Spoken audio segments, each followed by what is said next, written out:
안녕하세요. 지호석 선생님입니다. 오늘은 다시 이항분포에 대해서 이야기해 보도록 하겠습니다. 우리가 이산확률분포 단원에서 배우는 이항분포를 연속확률분포의 정규분포를 배우고 나면 다시 한번 이야기를 하게 되는데요. 왜냐면 이 이항분포가 우리가 지난 시간에 배운 정규분포랑도 밀접한 관계를 가지고 있기 때문에 그래요. 선생님이 이항분포 단원에서도 이야기했었지만 이 이항분포랑 관련된 개념은 경우의 수부터 연속확률분포까지 모든 단원에서 한 번씩은 등장을 하기 때문에 각 단원에 나오는 개념들이 어떤 관계를 가지고 있는가에 대해서도 잘 정리를 해줬으면 좋겠고, 오늘 이야기할 이 이항분포랑 정규분포 사이의 관계까지 오늘 강의를 통해 잘 정리를 할 수 있었으면 좋겠습니다. 먼저 이항분포랑 정규분포 사이의 관계에 대해서 이야기하기 전에 선생님이 이항분포 단원 때 이야기하지 않고 넘어갔던 큰 수의 법칙 먼저 이야기를 좀 해보도록 할게요. 이항분포 단원 맨 마지막에 나오는 큰 수의 법칙은 개념적으로만 잘 정리를 했으면 좋겠는데, 우리가 이항분포 단원에서 이 이항분포라는 거는 똑같은 확률을 가진 시행을 반복을 하는 독립시행의 확률 분포를 이항분포라고 이야기를 했어요. 그때 이미 우리가 주사위를 던진다거나 동전을 튀길 때 나오는 확률값이 일정하다라고 이야기를 했는데, 사실 이 확률이라는 건 우리가 실제 시행을 해서 나온 확률이 아닌 그냥 머리로 상상을 한 수학적 확률이라고 이야기를 했었고, 이런 시행을 n번 반복을 했을 때 내가 원하는 사건이 나오는 횟수를 확률 변수 x라고 하면 이항분포라고 했었죠. 그때 전체 시행에서 내가 원하는 사건이 나오는 이 사건의 횟수를 가지고 우리가 분수식의 형태로 상대도수로 이렇게 정리를 하게 되면 실제 시행에서 나온 횟수를 가지고 만든 우리가 통계적 확률도 이항분포의 상황에서 이야기를 할 수 있을 거예요. 그러면 결국 이항분포라는 거는 실제 수학적 확률을 가지고 있는 시행임에도 불구하고 그거를 내가 직접 n번을 시행을 했을 때 나오는 횟수에 대한 수학적 확률과 통계적 확률 사이의 관계라고 해석을 해줄 수도 있다는 거죠. 그럼 이런 기본적인 개념을 바탕으로 큰 수의 법칙에서는 어떤 이야기를 하냐? 교과서에 나오는 큰 수의 법칙은 요 기본 제반사항에 대한 설명 다음에 이런 이야기를 하고 있어요. 임의의 양수 h를 하나 정한 다음에 확률을 하나 정리를 해놨는데 P 안에 들어가 있는 식이 이렇게 n분의 x, 우리가 아까 통계적 확률, 실제 시행에서 나온 전체 경우의 수를 가지고 구한 통계적 확률하고 수학적 확률을 빼놓고 절대값을 취해놨어요. 그러면 이 절대값은 통계적 확률과 수학적 확률의 차이라고도 우리가 해석을 해줄 수가 있겠죠. 그러면 이 차이가 내가 아까 전에 정해놓은 어떤 양수 h보다 작을 확률이라고 해석을 해주면 될 텐데, 이게 시행 횟수 n 값이 점점 커짐에 따라서 1에 가까워진다. 결국 얘가 1에 가까워진다는 거는 얘네들의 차이가 우리가 정한 양수보다 작을 확률이 높아진다는 소리고, 그 말인 즉슨 결국 이 통계적 확률은 점점 수학적 확률과 차이가 작아지면서 요거보다 더 작아지게 될 확률이 높아진다라고 해석을 해주면 된다는 거죠. 결국 이렇게 차이가 작아지다 보면 내가 실제 시행을 했을 때 나오는 통계적 확률은 점점 수학적 확률에 가까워진다라고 이야기를 해줄 수가 있겠죠. 어디선가 많이 들어본 것 같지 않나요? 선생님이 확률 단원 제일 초반에 통계적 확률을 이야기하면서도 한번 정리를 해준 부분이에요. 수학적 확률이 존재하는 통계적 확률은 n값이 점점 커지면 커질수록 그 값이 수학적 확률에 점점 가까워진다. 우리가 확률 단원에서 이야기를 했던 이 통계적 확률의 성질을 우리가 수식적으로 이항분포라는 걸 이용을 해서 수식적으로 증명을 할 수 있는 법칙이 큰 수의 법칙이구나 라고 생각을 해주면 될 겁니다. 그래서 교과서에는 실제로 이 확률값 x에 대한 부등식을 다시 정리를 한 다음에 확률값이 점점 커지는 가를 확인을 하는 문제가 아마 나올 거예요. 근데 그 문제는 교과서에서 연습하는 정도로만 생각을 하고, 결국 이 큰 수의 법칙이라는 거는 이항분포를 이용을 해서 통계적 확률과 수학적 확률 사이의 관계를 수식적으로 나타내 줄 수 있는 개념이다 라는 정도만 기억을 해주면 좋을 것 같습니다. 사실 이 이항분포의 큰 수의 법칙 단원에는 큰 수의 법칙보다 더 중요한 이항분포의 그래프에 대한 내용도 같이 나오게 되는데요. 이 큰 수의 법칙 단원을 보다 보면은 이 이항분포가 n값에 따라서 그래프가 어떻게 그려지는가 좌표평면 위에 이 이산확률 분포를 점으로 나타내 놓은 그래프가 있어요. 선생님이 교재에다가는 그림을 그리지는 못했는데 이 이항분포의 그래프가 오히려 오늘 이야기할 정규분포와의 관계를 이야기하기 위해서 훨씬 더 중요한 개념입니다. 자, 이 이항분포는 독립시행의 확률분포라 그랬는데 그때 요 n값이 점점 커지게 되면 이 이항분포의 그래프가 아주 신기하게도 이 점들이 평균 쪽에 확률이 몰리게 된 요런 종 모양의 그래프가 된다라는 것도 이 이항분포 단원에 사실은 나와요. 근데 좌우대칭인 종 모양의 그래프는 우리가 바로 지난 시간에 배웠던 정규분포의 그래프랑도 같은 모양이라는 거죠. 결국 n값이 충분히 큰 이항분포 같은 경우에는 이 점들이 이렇게 모여서 좌우대칭인 종 모양의 그래프가 되면 우리가 이 이항분포의 그래프를 그냥 정규분포, 똑같은 모양을 가지고 있는 좌우대칭인 종 모양의 정규분포로 근사를 해서 이 확률분포를 구해도 상관이 없다라는 거죠. 그럼 우리가 이 이항분포의 그래프를 정규분포의 그래프로 근사를 시켜주려면 결국 정규분포에 필요한 평균과 분산 두 가지 값이 필요한데 아주 기가 막히게도 이항분포는 요 n이랑 p를 가지고 평균과 분산값을 바로 계산을 해줄 수 있다라는 것까지 배웠기 때문에 결국 요 독립시행의 확률 분포, 이항분포의 상황이 주어져 있을 때 내가 시행의 수랑 확률값만 알고 있으면 얘네들을 가지고 정규분포로 근사하는 과정도 어렵지 않겠구나 라는 걸 기억을 해주면 이제 이 정규분포로 근사한 이항분포를 가지고 무엇을 해줄 거냐? 이항분포의 확률을 구할 때 이 정규분포를 이용을 해줄 거예요. 이항분포의 확률이라는 거는 결국 독립시행의 확률이다 라고 이미 우리가 이산확률분포 단어에서 배웠는데 왜 이거를 다시 정규분포 가지고 확률을 구해야 되느냐? 이항분포 단원에서 이항분포 관련 문제들을 풀어본 학생이면 기억할런지 모르겠지만 실제 우리가 이항분포 단원에서 이 이항분포의 확률을 구하는 상황은 거의 없었어요. 문제들을 다시 돌이켜서 생각을 해보면 이 이항분포의 상황이 주어졌을 때는 확률보다는 오히려 평균하고 분산 관련된 문제들을 훨씬 더 많이 풀었다는 거죠.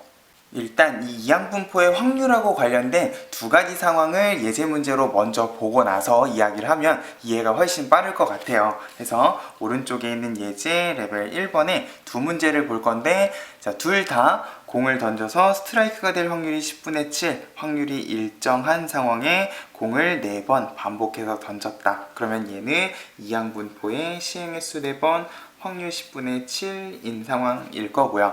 조금 더 복잡한 상황이기는 한데 환자에게 약을 투여했을 때 치유될 확률이 0.6 확률이 일정하고 이런 약을 150명의 환자한테 투여를 했다. 똑같은 확률값을 가진 약을 150번을 반복을 한 상황이다. 이것도 마찬가지로 이항분포의 시행횟수 150에 확률은 0.6이니까 5분의 3이라고 정의를 하면 둘 다 똑같은 이항분포의 상황인데 첫 번째 상황은 시행횟수가 4번인 상황이고 두 번째 상황은 시행횟수가 150번인 상황이에요. 그러면 요걸 가지고 둘 다 물어보는 건 확률인데 첫 번째 문제는 스트라이크를 3번 이상 칠 확률을 구하시오 했으니까 확률로 생각을 하면 x가 3보다 크거나 같을 확률이고 시행횟수는 4번이기 때문에 얘 같은 경우에 스트라이크가 3번일 확률 그리고 4번인 확률 두 개만 구해서 더해주면 되는 상황이겠죠. 실제로 계산을 해봐도 독립시행의 확률을 생각을 하면 스트라이크를 3번 칠 확률이라는 거는 4번 중에 3번 조합 절대 빼먹지 말고 10분의 7이 3번에 여사건인 10분의 3이 1번 요게 스트라이크를 3번 칠 확률이면 스트라이크를 4번 칠 확률은 4C4에 10분의 7만 4번 곱해진 결국 정리를 해보면 12 4제곱 만 분의 요거 같은 경우에는 7의 세제곱에 4, 3, 10이니까 12 곱하기 7의 세제곱 여기는 7만 4제곱 실제로 계산을 해보면 이게 4번을 친 상황인데도 불구하고 확률값이 그렇게 간단하게 계산이 되지는 않는 상황이에요. 이게 실제로 계산을 해보면 6517 하는 큰 숫자가 나오기 때문에 실제 독립시행의 확률 가지고 계산을 하려면 이런 확률 값들을 우리가 여러 번 곱해야 된다라는 문제점이 있다는 거죠. 그러면 비슷한 확률 값을 가지고 우리가 150번을 반복을 하는 상황을 생각을 해보면, 자, 문제에서 원하는 게 99명 이상이 치유될 확률이라고 돼 있어요. 그러면 얘도 마찬가지 확률 기호로 나타내면 x가 99 이상일 확률인데 150번 시행을 했기 때문에 99 이상일 확률을 정리를 하면 결국 99부터 시작을 해서 150까지의 독립시행의 확률을 엄청나게 많이 더해야 되는 상황이 발생을 한다는 거죠. 선생님이 손으로는 계산을 못하겠고 어떤 상황이지만 간단하게 보여줄게요. 이게 150번 시행에 99번 이상이면은 150번 중에 99번 치유될 확률, 그리고 150번 중에 100번, 101번, 102번, 103번 이런 식으로 150명이 전부 다 치유될 확률까지 계산을 하려고 보면 분모는 항상 5가 150번 곱해진 숫자들의 합이 나올 겁니다. 그러면 우리가 분명히 독립시행의 확률인 상황이라고는 알고 있기는 하지만 실제로 손으로 계산을 하려고 하니까 너무나 복잡한 독립시행의 확률 값들이 나오는 어떤 상황이냐? n값이 너무 커서 우리가 독립시행의 확률을 가지고는 계산을 할 수가 없는 상황이면 이제 얘를 독립시행의 확률이 아니라 정규분포로 근사하는 과정이 필요할 수밖에 없겠구나 라는 거예요. 그래서 선생님이 아까 전에 그려놓은 그래프를 가지고 설명을 해보면 결국 이 상황에서 99명 이상일 확률을 우리가 이산 확률 분포의 관점에서 이야기를 하게 되면 결국 99, 100, 101, 102 하는 이산 확률 분포 값을 실제 요 함수 값들을 쭉 더해야 되는데, 요거랑 같은 모양을 가지고 있는 정규 분포로 근사를 하게 되면 이제 얘는 연속 확률 분포가 되다 보니까 연속 확률 분포의 넓이를 이용을 해서 확률 값을 대신 계산하는 게 가능할 거라는 거죠. 실제로 요 점점점으로 되어 있는 함수 값들을 더한 값이나 똑같은 모양을 가지고 있는 이 그래프의 넓이를 구했을 때나 확률 값은 거의 비슷하게 나오더라 라는 성질을 이용을 해서 이제 이 이항분포는 정규분포로 근사를 해서 확률 값을 구할 겁니다. 그러면 여기 있는 예제 레벨 1-2번 문제를 보게 되면 150번에 5분의 3이면 일단 평균은 NP 해가지고 90이 될 거고 분사는 거기에다가 5분의 2만 한 번 더 곱하면 되니까 36. 그러면 결국 요 이항분포의 그래프는 아까 전에 봤던 종모양 그래프 정규분포의 평균 90에 표준 편차 6인 요런 정규분포랑 비슷한 모양을 가지겠구나. 그러면 결국 정규분포에서 중요한 표준화 과정을 생각을 해서 내가 Z를 이렇게 정의를 하게 되면 결국 여기 있는 X에 대한 확률을 우리가 Z에 대한 확률로 고쳐서 계산을 하는 것도 가능하겠죠. 결국 99에다가도 90을 빼고 6으로 나누면 6분의 9, 2분의 3, 1.5보다 크거나 같을 확률.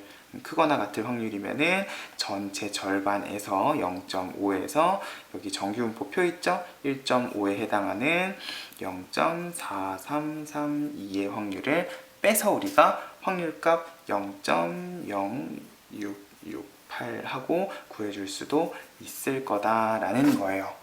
어떤 느낌인지 알겠나요? 결국 똑같은 이항분포의 상황이더라도 시행 횟수가 충분히 작아서 내가 독립시행의 확률 가지고 확률값을 구할 수 있는 상황이면 우리가 독립시행의 확률을 가지고도 확률값을 계산을 해줄 수가 있을 겁니다. 근데 시행 횟수가 너무 커서 그러니까 이 확률값을 가지고 150번씩이나 곱할 수는 없는 상황이기 때문에 거기다 심지어 150C에 99 하는 조합은 우리가 실제로 계산을 하기에는 조금 까다로운 값이다 라고 생각이 들면 보통 문제에는 표준 정규분포표를 이용하라 라고 하면서 표가 하나 주어질 거예요. 그러면 얘는 이항분포의 그래프가 정규분포의 그래프랑 비슷한 모양을 가지고 있다라는 점을 이용을 해서 정규분포로 근사해서 확률값을 구하라는 거구나 라고 생각을 하고 확률값을 정규분포 가지고 구해주면 될 겁니다. 그래서 선생님이 왼쪽에다가 잘 정리를 해놨어요. 이항분포의 확률을 구할 때 n값을 기준으로 그리고 문제의 상황을 기준으로 n값이 작을 때는 우리가 확률 단원에서 배웠던 독립시행의 확률을 써주되 n값이 너무 클 때 그리고 표준 정규분포표가 주어져 있을 때에는 정규분포로 근사를 해서 정규분포의 확률을 가지고 이 이항분포의 확률값도 구해줄 수가 있겠구나를 기억을 해주면 좋을 것 같습니다. 해서 오늘 수업은 이항분포와 정규분포 사이의 관계에 대한 이야기를 했어요. 결국 이 이항분포의 시행횟수 n이 점점 커지게 되면 그래프 모양이 우리가 정규분포 단원에서 배웠던 좌우 대칭인 종 모양의 그래프에 가까워진다 라는 성질을 이용을 해서 이제 이항분포의 확률값을 구할 때, 실제로 확률값을 구할 때 얘네들 독립시행의 확률을 구하는 게 아니라 정규분포의 넓이를 가지고 근사를 해서 이 넓이를 대신 표준화 과정을 이용을 해서 구하자라는 거를 꼭 좀 다시 한번 기억을 해줬으면 좋겠고요. 아까 전에 풀어봤던 예제 레벨 1의 2번 문제랑 관련해서 선생님이 실제로 얘네를 정규분포로 근사하지 않고 독립시행의 확률을 가지고 계산을 한 엑셀 파일을 블로그에다가 올려놓을 테니까 얘네를 독립시행의 확률을 가지고 계산을 했을 때랑 정규분포 표준화 과정으로 구한 요 값이랑 어떤 차이가 있는지도 같이 비교를 해볼 수 있었으면 좋겠습니다. 혹시나 오늘 강의에서 이해가 되지 않는 부분이 있으면 얼마든지 댓글 남겨주시고요. 선생님 강의가 도움이 됐으면 구독과 좋아요 꼭 눌러주세요. 우리는 또 다음 강의에서 만나도록 하겠습니다. 감사합니다.